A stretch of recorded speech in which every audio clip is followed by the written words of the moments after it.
Go ahead, Crystal. All right, we can go ahead and get started then. So, good afternoon, everyone. Welcome to our webinar from the National Tribal Energy Roundtable series. This is our 11th one, where we're going to be focusing on Justice 40, the energy evolution, social equity, and wealth creation in Indian country. To tell you a little bit about ourselves, USCAs, we are a nonprofit and apolitical non-lobbying organization that was founded 100 years ago in 1924.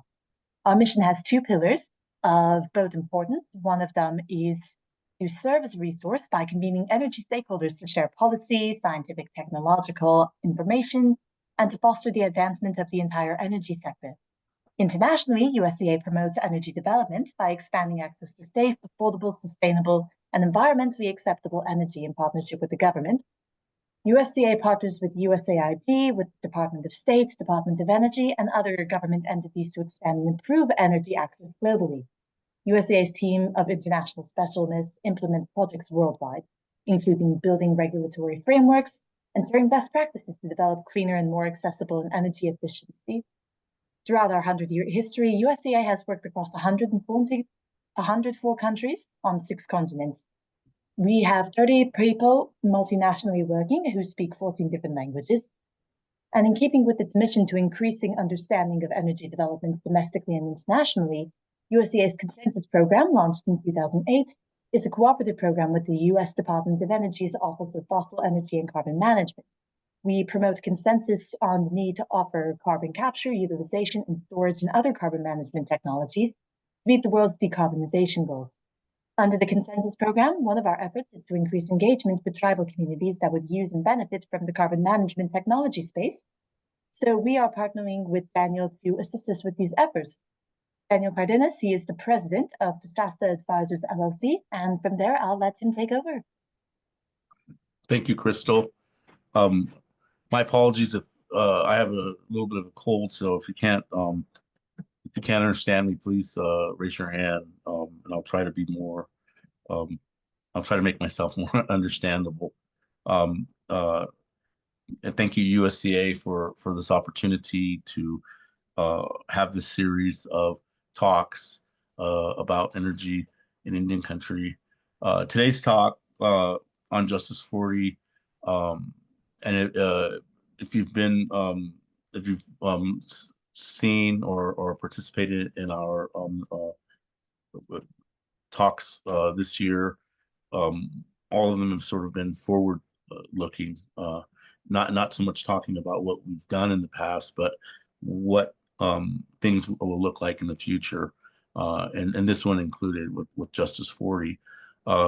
Justice 40 is something that I don't consider myself an expert at, although there's going to be plenty of people that call themselves expert just because um, it's relatively new within this administration. I think it's a good. I'm a big proponent, although initially I wasn't when it first came out. When I first heard about it, even though it sounded really good, I was really skeptical. But after uh, a lot of discussion with folks from DOE, friends, uh, and when I really gave it a chance, I became its largest proponent, especially here in Indian country, of its value and what it could bring to the future. And so one of the official title includes wealth creation. I really believe that of many of the things that we can do today will get us to a point in the future where the next generations can really benefit from it, especially financially. And that's something that we really don't talk about in Indian country a lot is the financial side. But that's something I think that we really do need to talk about. It's like, and I liken it to people who don't, and just in general, people who don't talk about money in their lives, to end up having bad credit or, aren't very good with their money, or very organized with it. And that's really what I see for Indian countries, that when we don't talk about money, we tend to not have a very good relationship with it. And so There are examples of tribes who have been very successful, whether it's from natural resources or energy or gaming or other business ventures, who've been successful in investing their resources and their money and becoming wealthy. And so it's something that I've always think about. And so today's talk is in regards to Justice 40 in general, about this idea of um, community engagement. There's a lot of terms for this. Just pick the term that you're familiar with or comfortable with. But community engagement and building planning around um, community benefits and this idea that project development, especially if it's going to be funded by the federal government, and in particular, the agency that has really taken this on has been the Department of Energy. And so, really, the idea is that if you're a developer, if you're an applicant of DOE monies in specific categories, um, uh, you have to include community benefits. You have to think about how your project or your idea is going to impact a one or more communities, and how do you plan to provide benefits to those communities? That's sort of the general idea. But today we have Jeanette Pablo here to speak about her experience in the space, but also her experience in general, and really about what we think the future looks like for Justice 40 uh, as it relates to Indian country. So I'll stop and let you introduce yourself, Jeanette. Hi, my name is Jeanette Pablo, and good afternoon, everyone. It's really an honor and a pleasure to be here. I'm a huge fan and beneficiary of the U.S. Energy Association for a number of events, and I'm especially excited to be uh, um, here for the National Tribal Energy Roundtable. I'd like to also thank Daniel Cardenas for inviting me to the panel.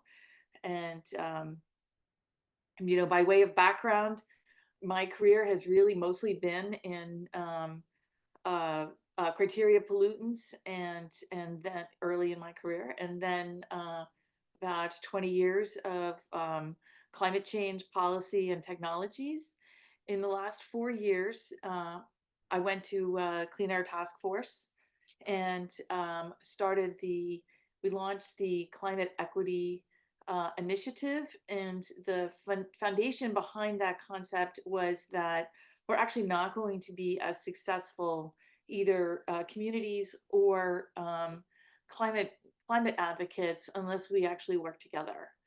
And as part of this initiative, um, we chose three areas: an urban, a rural, and a tribal area, and six communities in total, because we're looking for how can you create policies that will impact this range of types of demographics and communities.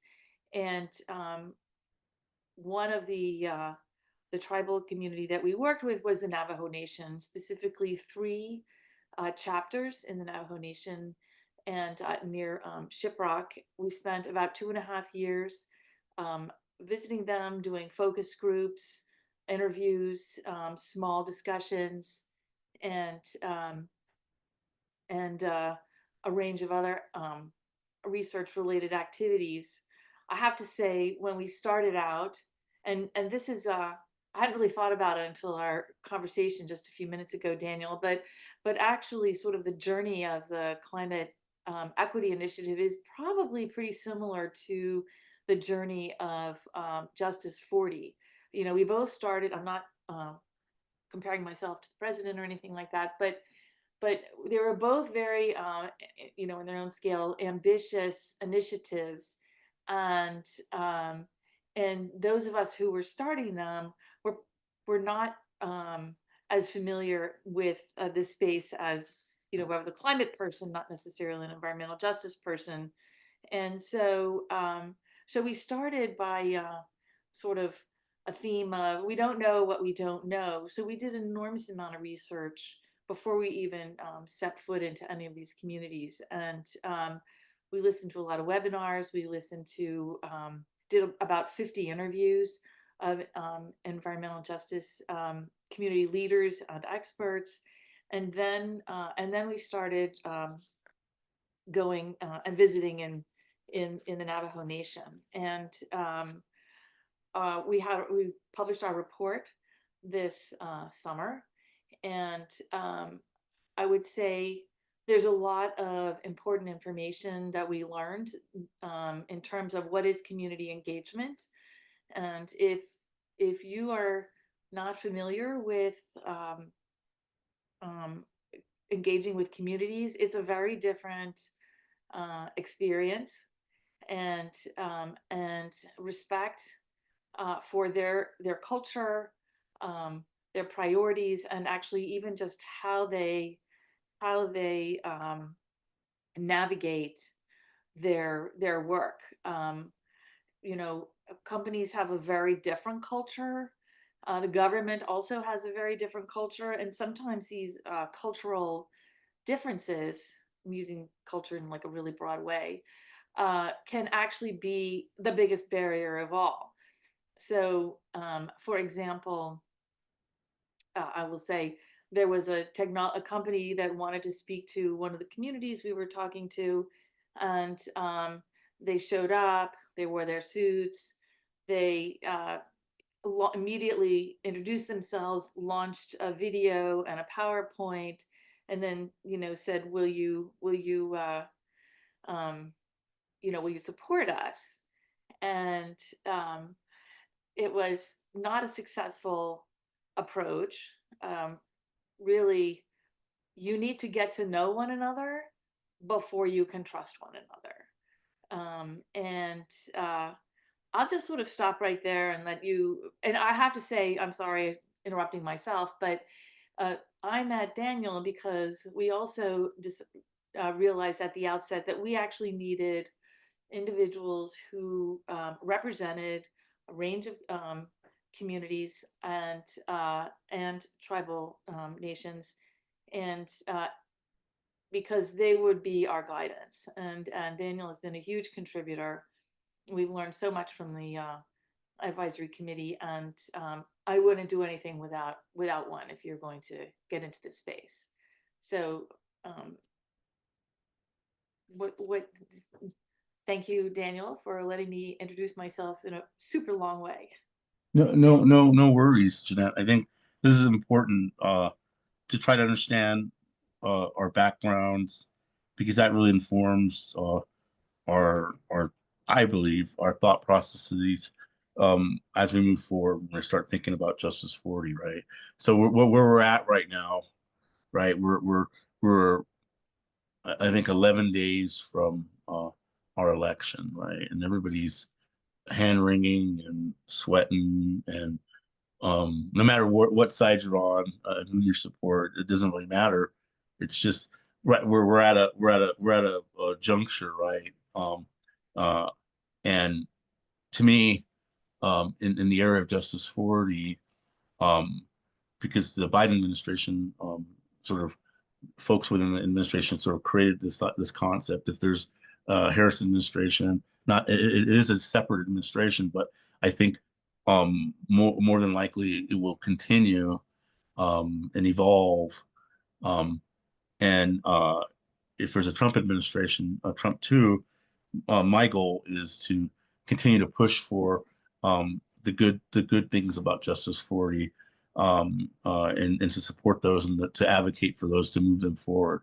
And I will say this, like I said, I wear a lot of different hats. And here's why I really wanted to discuss this as one of our topics today, is I do sit on the National Petroleum Council. I was appointed this spring by Secretary Granholm to represent the oil and gas tribes and their point of view. And right now, I mean, in real time, we are literally. I'm on a subcommittee that's um,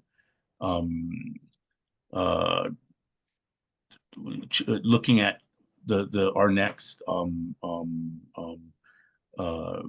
reports that the NPC wants to do. Hold on. I have these cats. Sorry. Um, uh, and if you follow the work of the National Petroleum Council, we just came out with 2 reports this spring, one on greenhouse gases and one on hydrogen.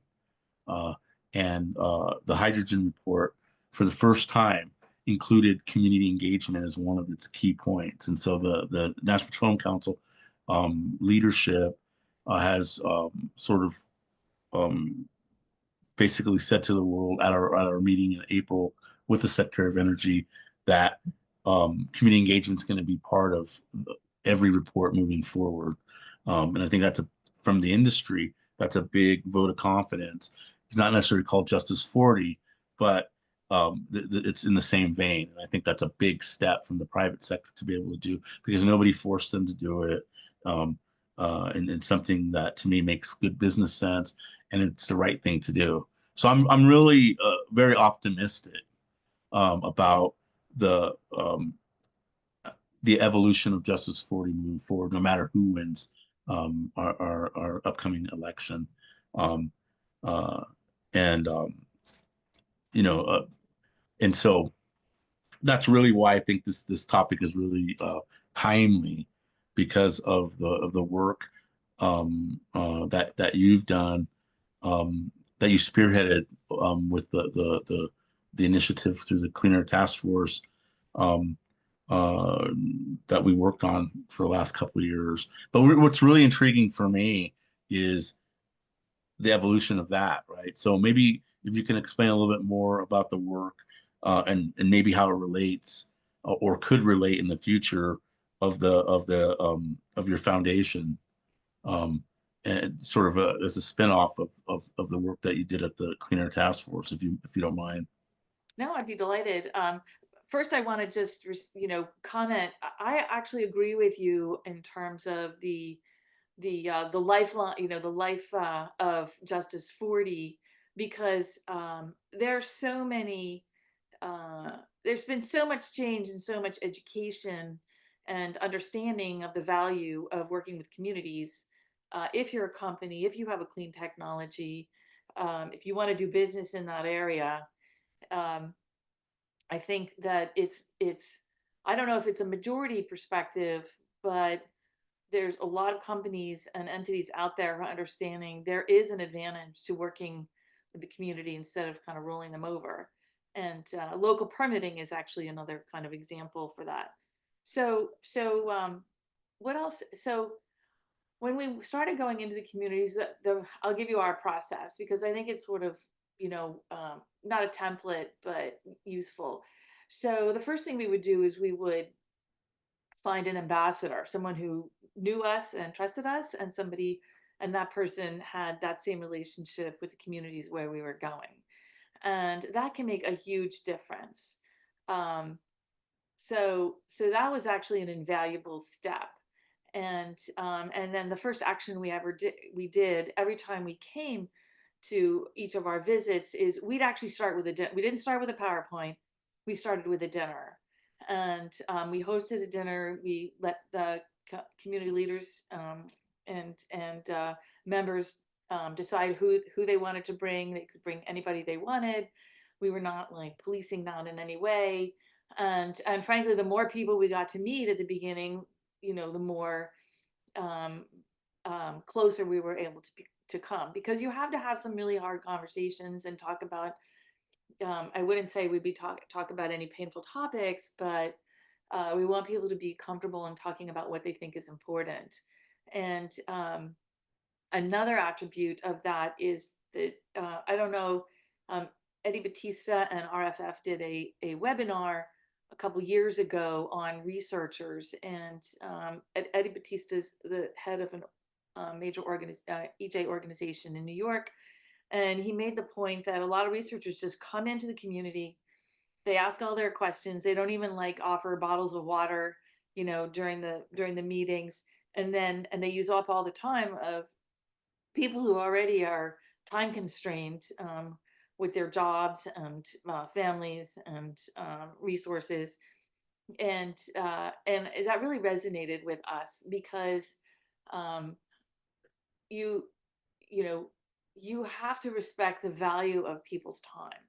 And so we actually had a policy where we would provide a gift card that would cover transportation, childcare, elder care, the value of their time, and and um, and that was that was a very well regarded because it was a sign of respect and kind of equality amongst all of us, that we were kind of working together.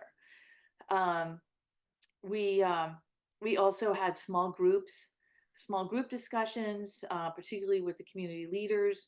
What are they really interested in? What are their big concerns?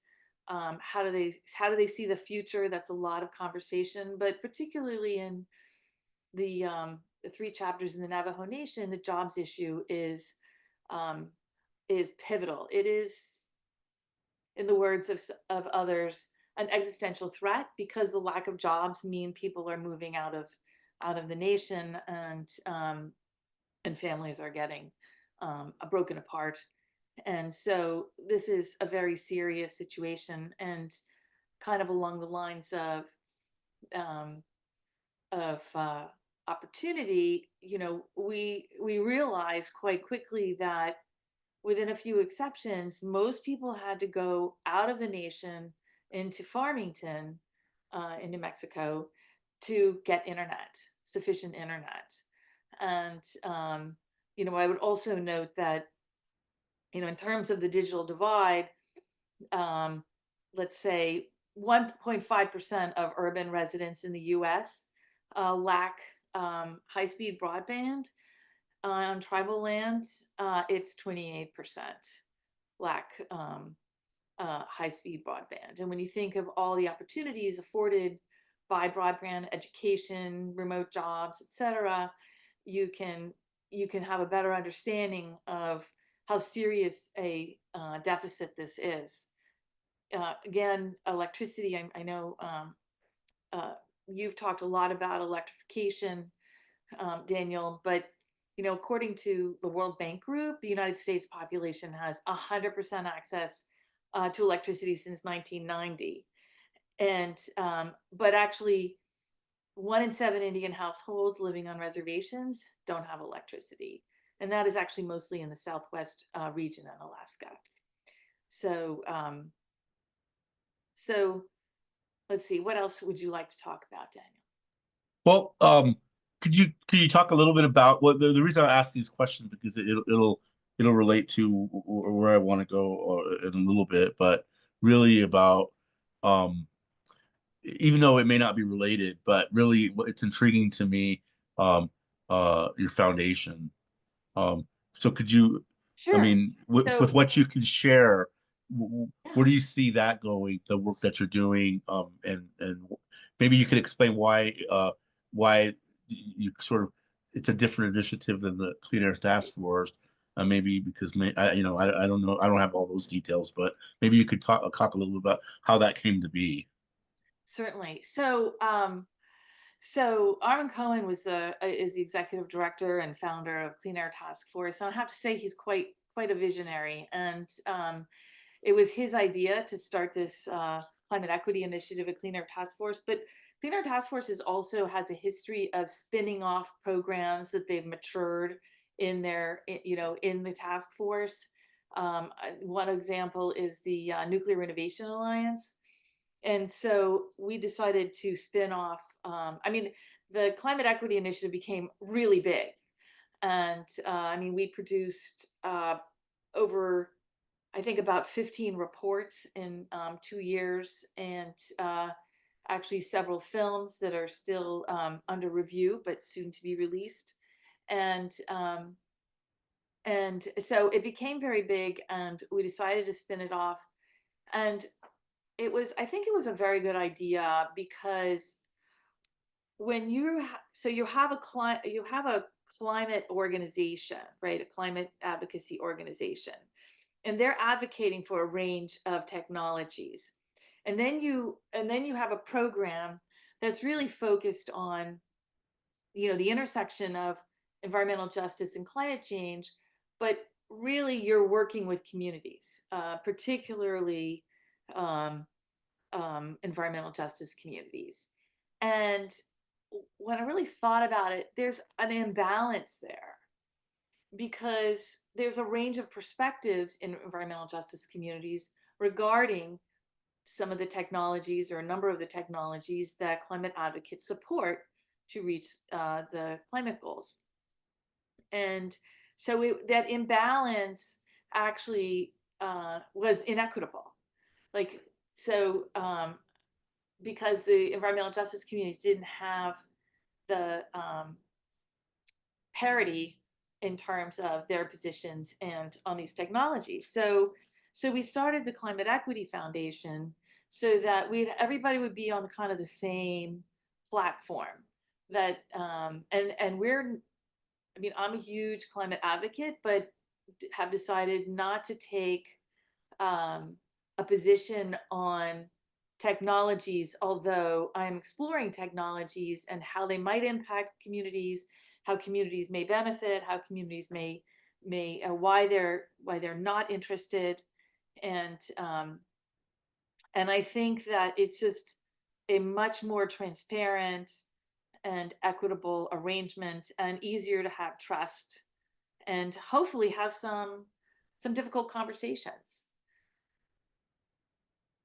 Well, So we're no, continuing. I think that's great. It's a good little background on your initiative and the foundation, because I think my work on the advisory committee, I think, was really important, and it helped me to understand more about some of these foundational questions that we ask ourselves um, about climate equity, right? A lot of times equity gets a bad name, right? It's included now in DEI and other things that are in certain segments are bad. But um, but it got me thinking about some of the first questions that we asked ourselves about the energy transition. And like I said, I personally don't use that term in my daily life. I use energy evolution, um, but I use it because that's what everybody else is using. Um, uh, but in the energy transition, one of the questions we asked ourselves is it a just transition, right? I mean, I was just speaking last week at a conference on critical minerals in Mm, Golden, Colorado, at the Colorado School of Mines, put on by the Payne Institute, which is a partner of ours. We formed the Native American Mining and Energy Sovereignty Initiative, our National Tribal Energy Association, and the Payne Institute formed this NAMES initiative to develop a policy center around advanced energy and critical minerals, which would be the first of its kind anywhere in Indian country and academia, to develop the kind of policy that we need moving forward to inform the federal government and our industry partners on what the needs of Indian country are when it comes to these topics. But at this conference on Friday, that's one of the comments I made that were, we're told that we need to get rid of fossil energy. We need to go green. We need to transition. It's good for the environment. It's good for our communities. But nobody ever asked Indian country if it was good for Indian country. And so I always start out with that sort of statement, is that, in my point of view, from my perspective, um, Indian country was never part of the conversation around the energy transition. We've just been told that it's good, and like I said, we all have eyes and ears and brains, and we can work out things for ourselves.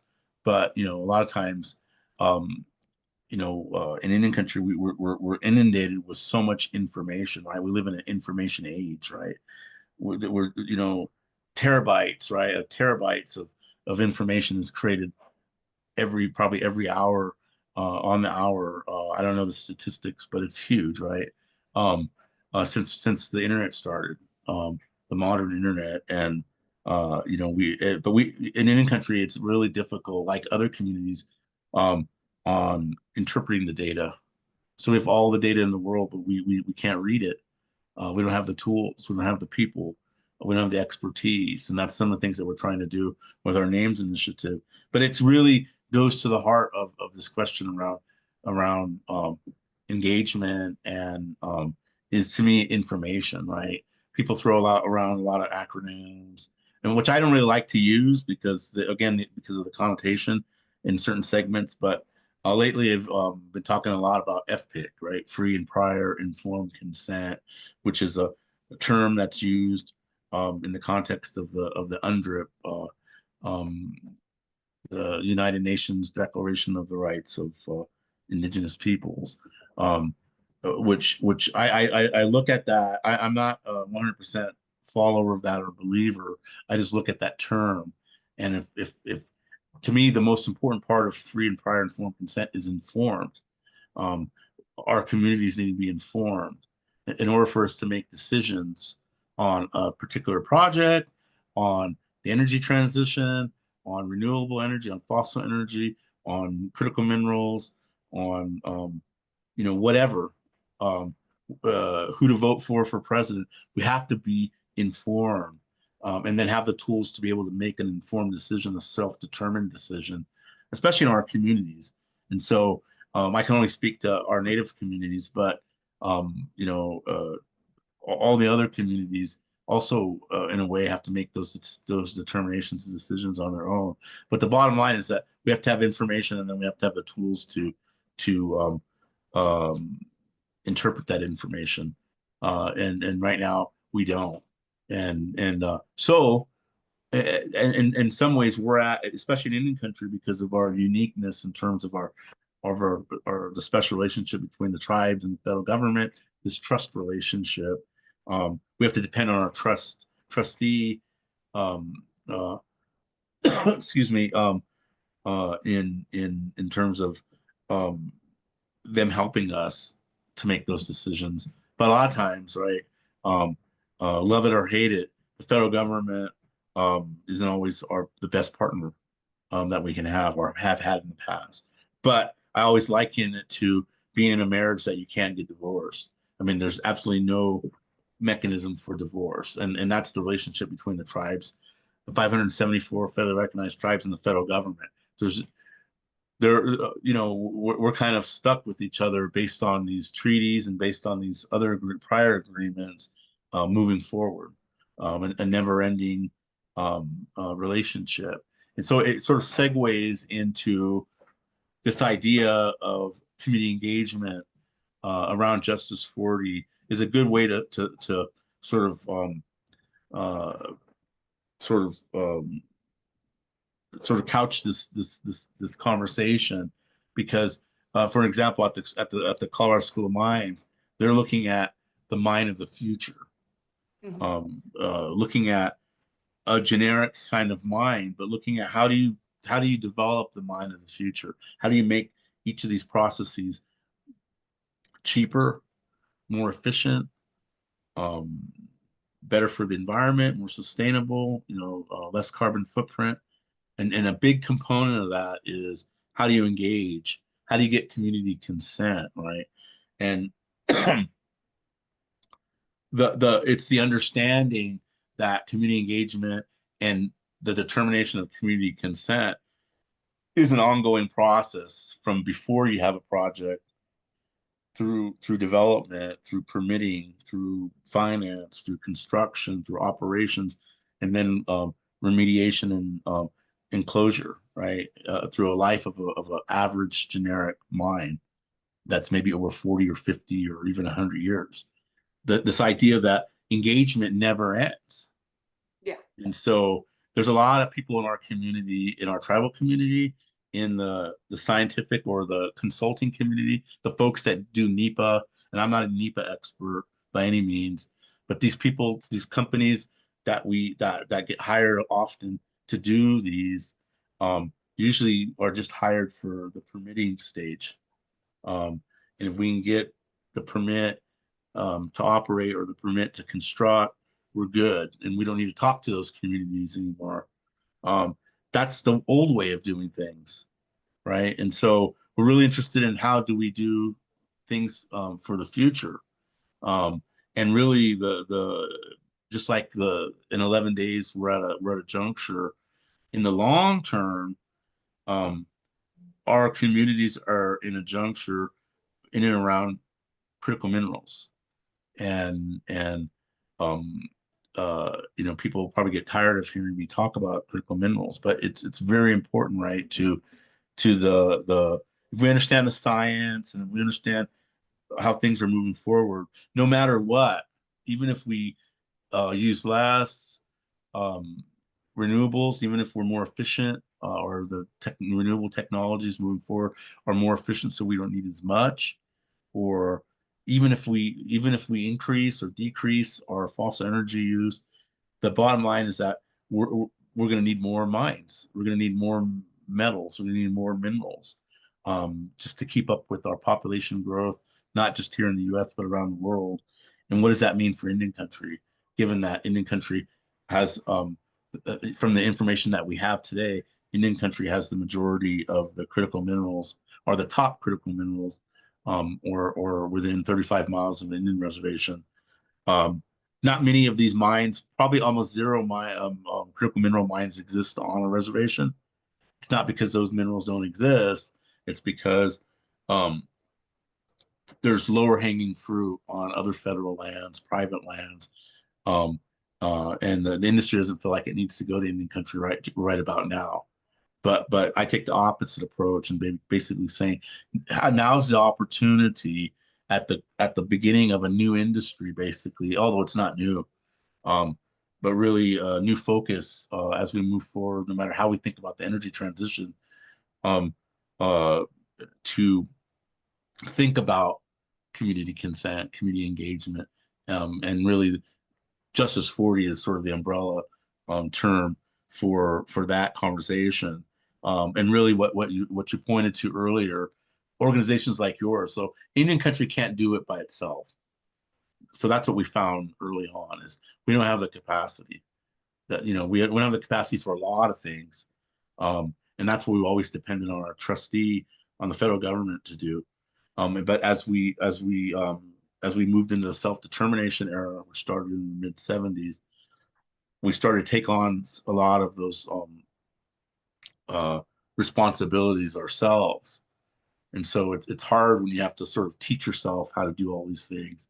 And so we do need a lot of help, a lot of partners, especially partners like your foundation, to move forward, to look at sort of templates, looking at creating models, various models around engagement, using Justice 40 as an umbrella, all the items underneath that, right?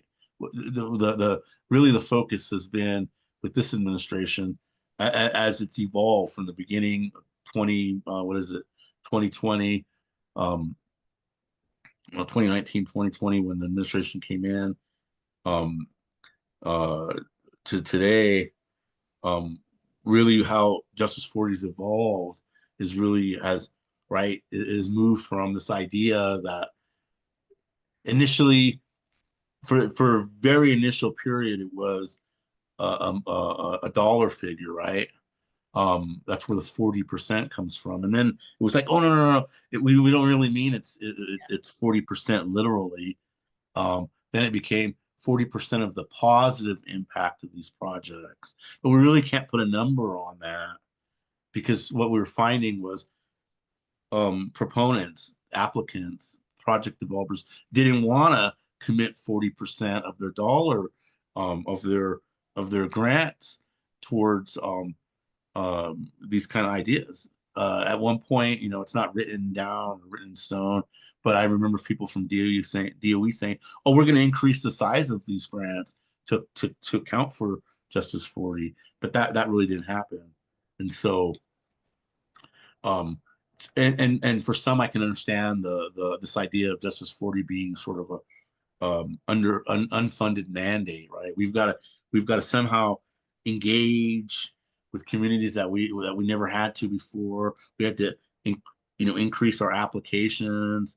There's new points and there's new scoring systems, and we've got to do these things without really being compensated for it, right?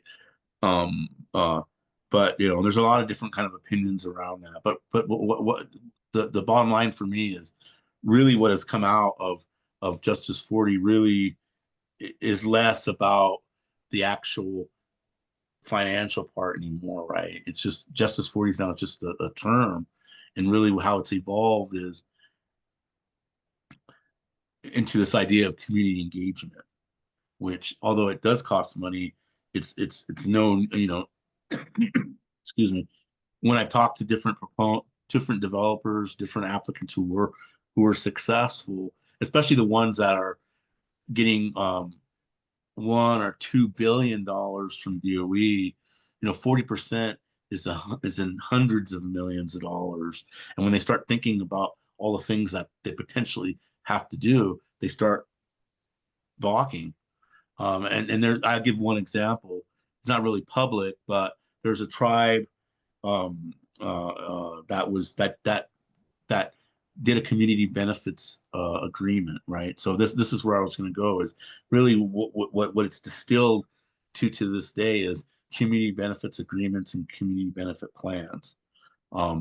And they signed a community benefit agreement that had a value of like tops like $800,000 or $900,000 on and this project just recently or this spring it was announced that they were getting almost $2 billion loan from the DOE, and they're like, no, we got a community benefits agreement, we've done our job with Justice 40. And my response back to them is, with your $2 billion+ project, do you really think $800,000 is a correct community benefit for a project, and where they're not guaranteeing any jobs, where they're capping workforce development at $100,000 over 40 years. And so to me, it's a really poor job of doing a community benefits agreement. But so I'll just stop there and see if you have any comment on what I've said. But really, I think so. That's the opportunity, right? We've sort of, in my mind, and I could be wrong, and others can chime in. The Justice 40 has sort of come full circle, and what the DOE is really, from my perspective as a layman, as somebody who's not internal to DOE and doesn't understand how they think and operate, but is that the community benefits plan / community benefits agreement is sort of the over the last 3 or 4 years is sort of the main product of Justice 40. And so my goal is, if this is what has been distilled of the best of community of Justice 40, taking the, like what I just said, taking the worst out and not perpetuating those mistakes that we've been making for the last 100 years. How can we make community benefits agreements and plans better moving forward? And some of what you've said with the work that you've done on the with the community Clean Air Task Force, and now with the new foundation, I think a good start as we move forward to look at, like I said, creating templates and models for communities to sort of learn, not have to recreate the wheel, right? But separate and apart from DOE, right? Because they said they have their own databases and their own sort of websites where you can access information. Excuse me. So hopefully I've made sense. I mean, do you have any comment on what I've said so far? Sure. So you've covered actually some really key topics, and I'm going to try to walk through them. So the first one is language. You were talking about equity and justice, and what we've sort of seen is an evolution of language in this space. So for example, the the original descriptive language on what we now call an environmental justice community were disadvantaged communities. And so people, and that was useful because a number of states, including California, have that as a legal definition. You're like, okay, what is it? What is a disadvantaged community? Okay, it's X. All right, I got it now. But actually, the that was not it's still being used because of this legal advantage, but it's actually been perceived by these communities that disadvantage sort of implies that the problem is from within the community. So then, the next, year when we were working on this, the kind of the preferred language was underserved and disenfranchised communities, making it quite clear that a lot of the challenges that these communities have are really from external forces. And but that was maybe a mouthful. And so then we started talking about equity versus justice. And so I'm a lawyer, so I'm probably a little too nerdy on this one. And I chose equity because justice, the concept of justice is that everybody gets treated the same way. But that doesn't account for, and this is where equity is, I prefer, equity is everybody gets treated the same way, understanding that people come from different places, right? Some people have more, have advantage and some people don't. And so justice means that being treated the same way, people are not actually getting the same level of treatment. So that's why I actually ended up choosing justice. But the environmental justice communities want to be called environmental justice communities, and so that's what we're calling it. So, and you can see actually in our papers that how we describe these communities has sort of, you can see the language evolution. So that's one thing. Kind of going to critical minerals and rare earths. I think it's a really, this is a super nerdy kind of few sentences here, but it's really important when you're talking about environmental justice, climate change success, technologies, where, you've got to account for supply chain and you've got to account for critical minerals. So one reason why we may be looking inwardly a little bit more on these minerals is that I just pulled up a slide I made. So rare earths are primarily, I would say, 70% coming from China. And I have nothing against any one country, but a preponderance of resources in one country that we depend upon for our climate success is something to pay attention to. However, even more importantly, for processing these different things, China is 50% or more the processor of rare earth, lithium, cobalt, nickel, and copper, all critical minerals, and including the rare earths. So that's something to think about in the future. So let's see, your next topic was community engagement. Here's a real hard question that, when you talk about it, it sounds great, but when you start filling out your application for funding for DOE, which requires about typically 20% of your application is a community benefits plan and community engagement. So who's the community, right? And the hydrogen hubs are running into this kind of issue. Is it the small business people? Is it the environmental justice people? Is it the labor and workforce people? And they're not. And some of these people, sometimes people are members of multiple categories that I'm announcing here. What about faith-based organizations? So a company who's filling out these forms is spending a lot of time, I would suggest, scratching their head, because how are you going to create this whole ecosystem of a community engagement.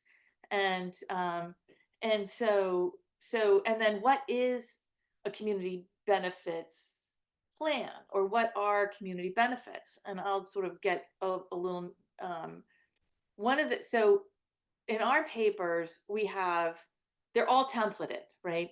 So for these community papers, so we did, you just don't show up. We did an economic indicators report on each community. We did a lot of on-site research and engagement, so I sort of referenced. We did a community benefits survey of all 6 communities in the 3 areas. We also have a one page on how we engage with communities and how to do a community assessment, right? So there's actually a lot of work that has to be done in this space, and it's typically not, this is relatively new territory, right? So, but here's one kind of fun, surprising, and I think kind of exciting thing is when we did the community benefits survey, we found actually some really interesting. I'm trying to find the page here. Some really interesting commonalities. So, of the 6 communities, I would say the top 6 community benefits preferred were the same for all 6 communities, right? So, but the difference was that each community prioritized those 6 slightly differently. So, for example, let's see, it's 1, 2, 3. So we're 5. There were 5.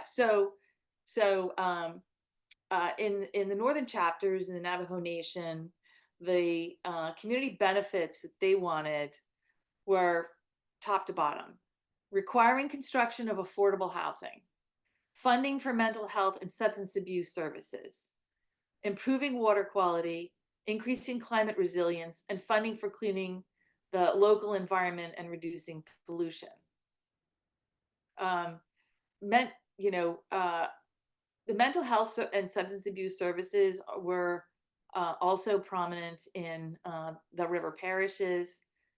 Ironbound in Newark, New Jersey. I guess there were 7 and they sort of moved around. Funding for assisting homeless individuals. Another one was, it was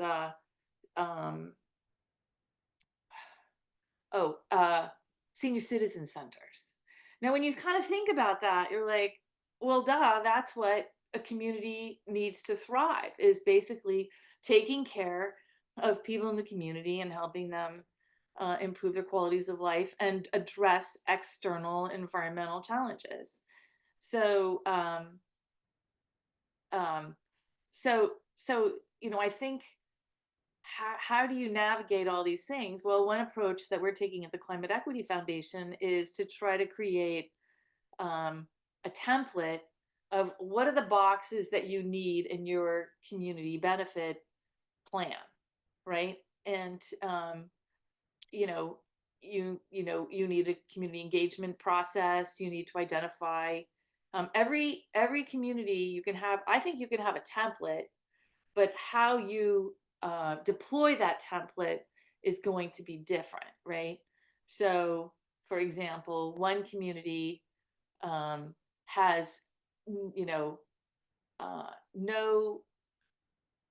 community college. Now, community colleges actually are kind of in some places the backbone of trade education, right? Language challenges. Language barriers are not always a huge tribal community issue, but they are huge issues. And when you think about a lot of the applications for food stamps, the application's in English. Like, people who are literally qualify for benefits are not able to access them. So that's just a little side rant. But think I've covered most of your topics. Uh, it got me thinking about what you just mentioned about the community benefits plans themselves. And I've been thinking about this for a while and just really haven't really verbalized it. But here I live in central Wyoming on the Wind River Indian Reservation, which is home to the Northern Arapaho and Eastern Shoshone tribes, two different federally recognized tribes. But back in 1987 and then again in 1998, the University of Wyoming along with the tribes, conducted what they called the Wind River Indian Needs Determination Survey, the WINDS survey. Um, and WINDS 1 and 2 haven't been what these surveys did is they looked at the population, they looked at the per capita income, they looked at poverty rates, housing. I mean, everything that you would find in a community benefits plan basically was outlined. It asked about what we wanted in our community, just exactly what you said, playgrounds for kids and um, more housing and it spelled it out. And then that was 25 years ago, 26 years ago when the last one was done.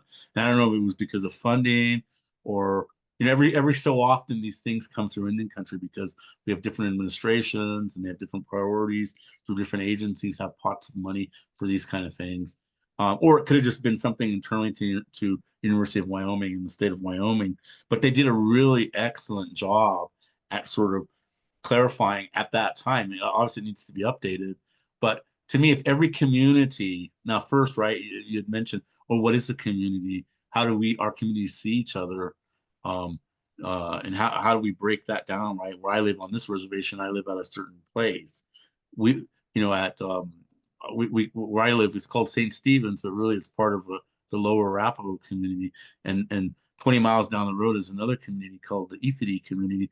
And people from Ethity and Arapaho don't see, even though they're the same tribe, don't see each other as part of the same community. So you have those kind of things, localizations of communities. Um, in certain states like Colorado, there's only two reservations, Southern Ute and Ute Mountain, but they're right next door to each other. Are those separate communities or are the same communities? Right. Do we go by county? Do we go by city? So you have all these different amalgamations of of what a community is by place, right? And what I've learned in my whole research around community consent, then you have communities of practice, right? Fishermen and runners and hunters who come from all kinds of different places and hunt in a particular place, and that can be considered a community. So I mean, the social scientists have all these different semantics and determinations, and it gets very complex. But the reality is if project proponents, applicants had a place to go where they could find these kind of plans, and we have so many tools, right? You're probably familiar with dozens of tools that have popped up because of the creation of Justice 40, right? We have these EJ tools to look at the disadvantaged or disenfranchised communities, where they are physically um, by census tract, and so we have some very complex tools out there that all kinds of different partners that of yours or the Clean Air Task Force of ours have created. There's so much information now. There's too many tools, um, and tribes just don't know where to go to look at some of these tools. But really, if there was a place where some of these could reside, and it really would take a lot of the work. Not that these applicants shouldn't do that legwork. It's just that there's a lot of duplication of energy and resources that I see in right now within Justice 40 that need to be hopefully streamlined so that when we talk about a new administration and whatever Justice 40 is going to look like, hopefully it still exists, will be much more efficient with time and money to be able to say where are the gaps, right? We have community plans for these particular areas, maybe all the reservations, I don't know, but there are a lot of areas that don't have them. And one of the particular things for Indian country that I probably really haven't mentioned. I may have mentioned it before, but 2/3 of Native people, people who are enrolled in tribes or identify as Native American, don't live on a reservation. They live in urban areas. They live in Denver and Seattle and Phoenix and DC, LA, anywhere but a reservation. And so most of our focus when it comes to outreach to tribes is on reservations and their tribal governments. But say if 2/3 of the people are off reservation and dispersed in various communities, how do we have an obligation to them, or who has the obligation, whether it's the federal government or the tribal government? Um, and this is why I always say tribal governments, even though there are technical legal representatives and to the federal government, they're a government. And just like any government, and we know this is election season, a lot of people have a lot of different opinions about government. They like government or they hate government. And we in any country have the same thing about our tribal governments. We love them or hate them. And right now is election time here. Um, and one tribe's already finished with their elections, but the others still they just finished their primary and they're going to general election soon. Um, and so it's just a reminder that sometimes our tribal governments aren't the best in being transparent and representing their own people. So that's why I always say uh, proponents need to go to the grassroots people, the average, the person on the ground, the communities. They still need to talk with the tribal governments and they still need to communicate with them, but the actual feedback most likely should come from those grassroots communities. And as you mentioned with your projects, that's really the way that you guys went. I think that's why it was successful there in the Navajo on the Navajo reservation. So I know again, this conversation was meant to be open-ended, right? And so hopefully the people that have been listening and that will watch this once it's the recording is online, will have these same kind of questions. And whether you're a tribal leader, whether you're a community member, whether you're part of a nonprofit organization, a partner or EJ partner with tribes or other communities, and you have these questions or you have input that you want to chime in, I think that it behooves all of us, right? Because there's very few voices, right? I can't. Um, I always say I'm not an expert at much, um, and so, but a lot of people do call on me to speak about these kind of issues because I've been one of the only voices out there talking specifically about Justice 40, and really pushing it, and hopefully there'll be more.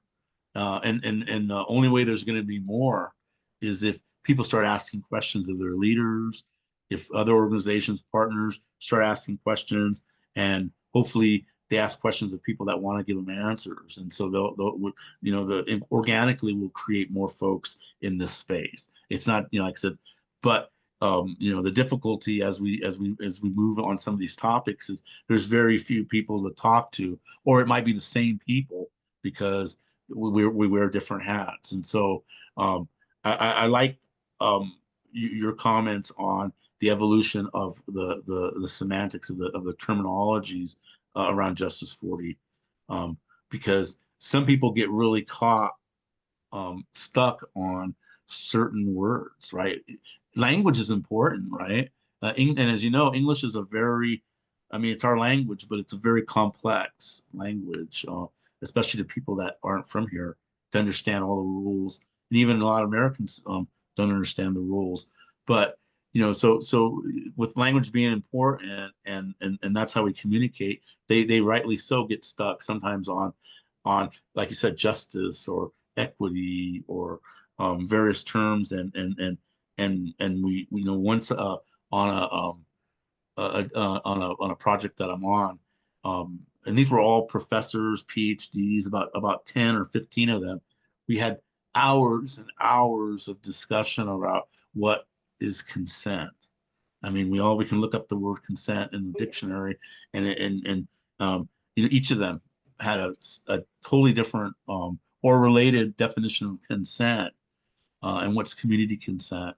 And so, and that's just on people on the same side, right? On the same page, and partners. When we start having people disagree, because they see a word in the title of a talk, and equity's in there, and I want to go see what these guys are talking about.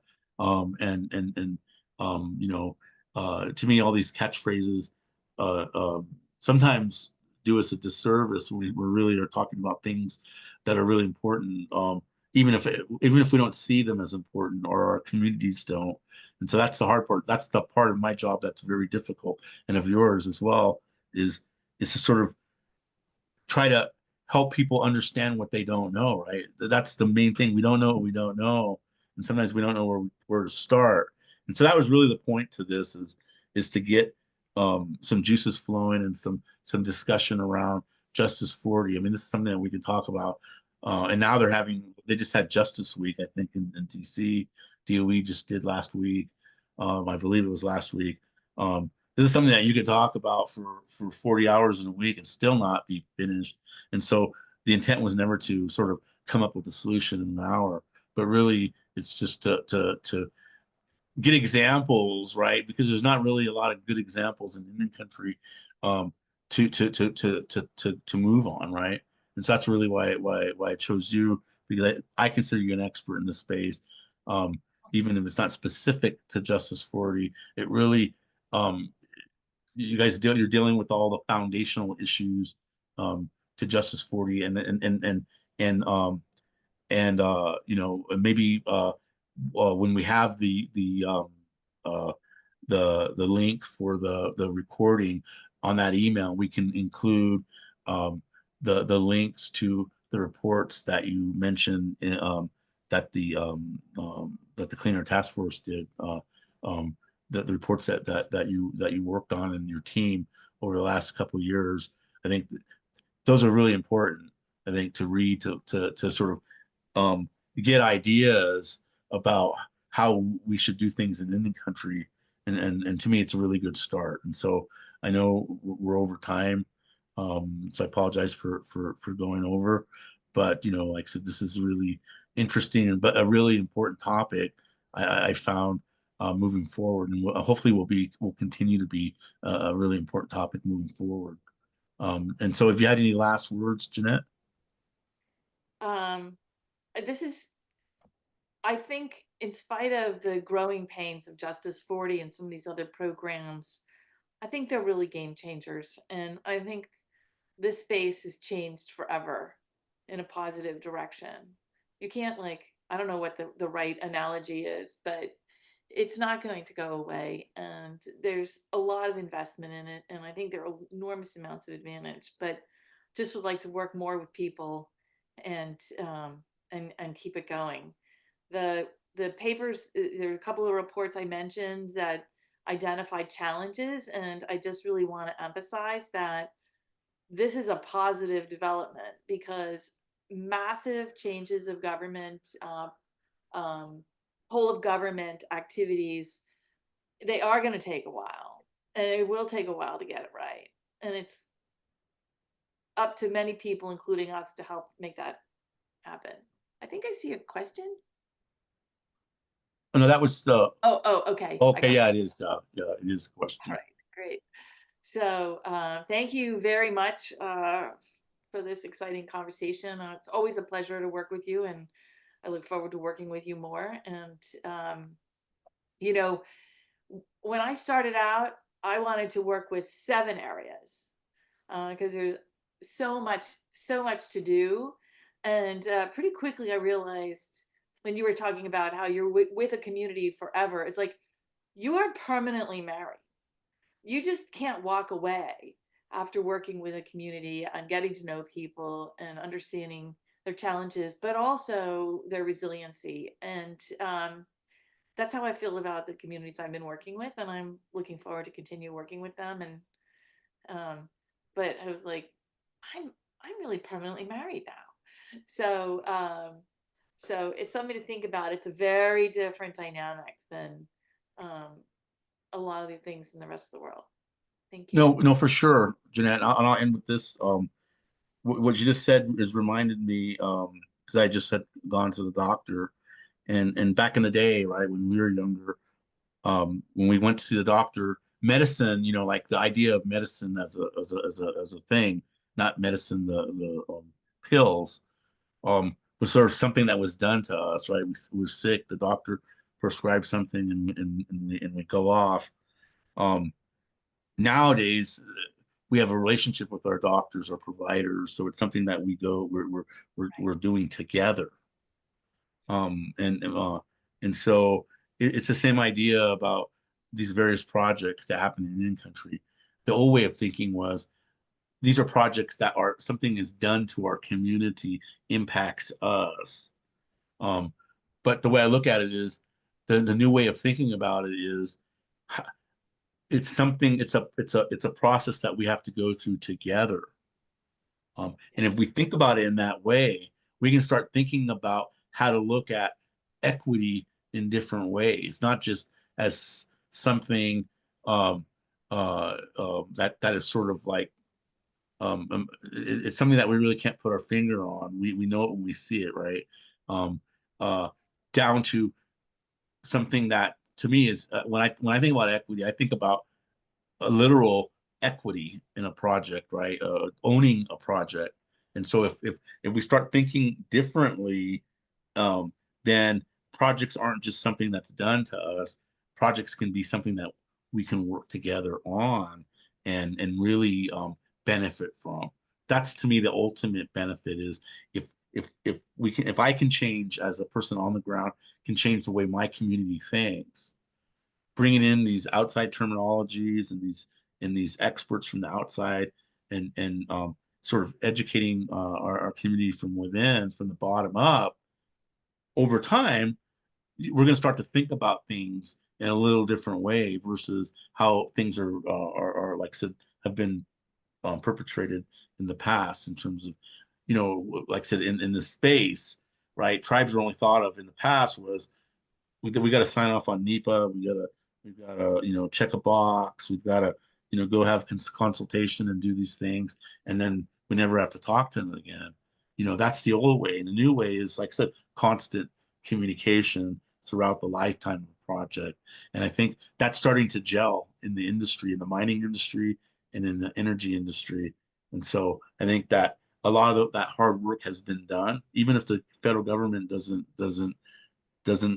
agree with that. The private sector is starting to look at this in a different way, as instead of the costs associated with dealing with a tribe or a disadvantaged community as a cost versus as an investment. If we look at it as an investment for a long term, then we can really it's just it's just a different way of thinking about it, because if we just look at cost, they're going to try to cut costs and keep costs down. If we look at it as an investment is something that can bring returns over decades, right? And part of that, it may not be a dollar value, but what's the value of goodwill or of consent in a community? To me, it's tenfold what you actually make in dollars in your pocket if you're a company. And so really, what we've been talking about, I think will lead us down that path, and hopefully, with the Climate Equity Foundation, your organization, and even the organizations that you work for in the past, because you still have relationships with them. That's really, I think, the where we could use to help an Indian country, from organizations like yours to partner on, and I think where this will go in my mind is how do we create models and templates around model engagement. There's 574 tribes, so there's going to be 574 different ways of engaging with those tribes. But if we can get 60, 70, 80% of the way, where we as Americans, talking with each other, how far can that get us before that plan or that agreement has to be specific to that community? Maybe that's 20, 30, maybe that's 40%. But I think you know, we have all the tools, and that's somewhere that's a place where I think the is the next steps is helping us um, help ourselves by creating those models.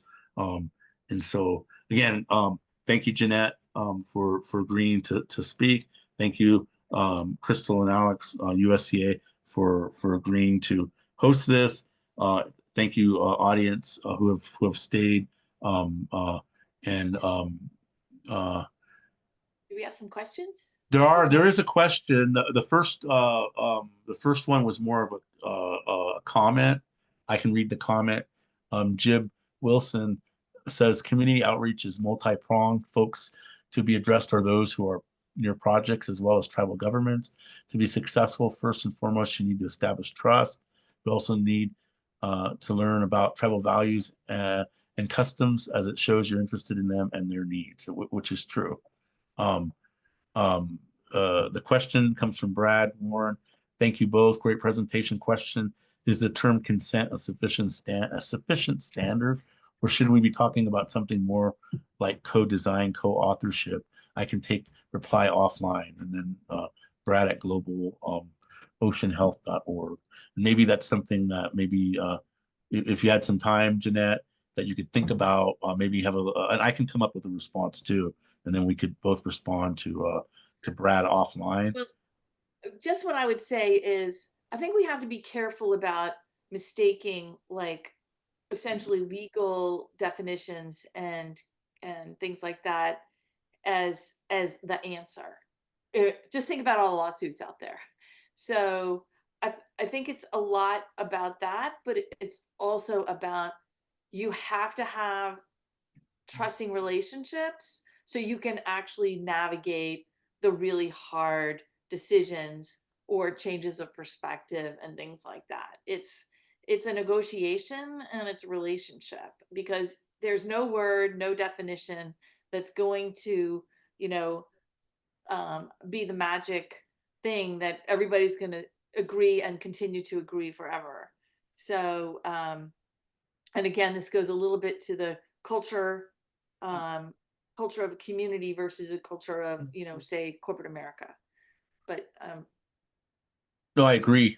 And so we'll shoot that question over to you, Jeanette, and then like I said, maybe we can have an answer. But really quickly, I could say that when I talk about consent, um, it's not a physical consent, um, uh, because they're like you said, consent is a legal term.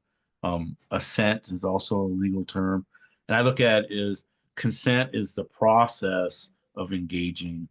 You might have a physical consent, a legal consent at a beginning of a process, but at any time a community can pull that that consent.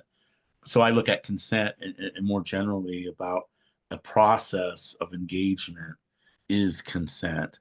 You know, it's not necessarily means that they're approving or disapproving of your project. To me, it's the process that we go through, and that's how I see it in my brain. But again, like I said, not everybody thinks the way I think. But that's how I'll probably go with my answer. Um, but again, Jeanette, this has been great to have you speak, and like I said, uh, uh, it's been great to listen to you, and it just makes me want to hear more. Uh, and so, but again, thank you to Jeanette, Pablo. Thank you to Crystal and Alex from USCA. Thank you to the audience, and we'll see you next Tuesday uh, for our last um, uh, for our last webinar.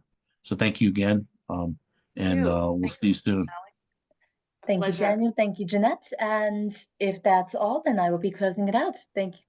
Any other questions we have left? Let's see, one more. One Do more. you folks have any contact information that they can reach you at? Sure. Um, Uh, I maybe mean, Crystal, we do, but when we send out the link to the recording, can we send our emails, list our emails as well? Yes, we can get your contact information shared. I think that's the easiest way, because we do keep a track of the folks that registered and who attended the webinar, and I know the folks at USCA can then send when we send that link when it's done when we're done with all the stuff that needs to happen, we can send the contact info too. And I can always be found on LinkedIn. So, but I'll send my information, my contact information as well. Crystal, thank you so much. What a pleasure. And I look forward to seeing you sometime soon. And Daniel, and working together pretty soon. All right. All right. Great. Thank you guys. Thank you, everyone, and take care.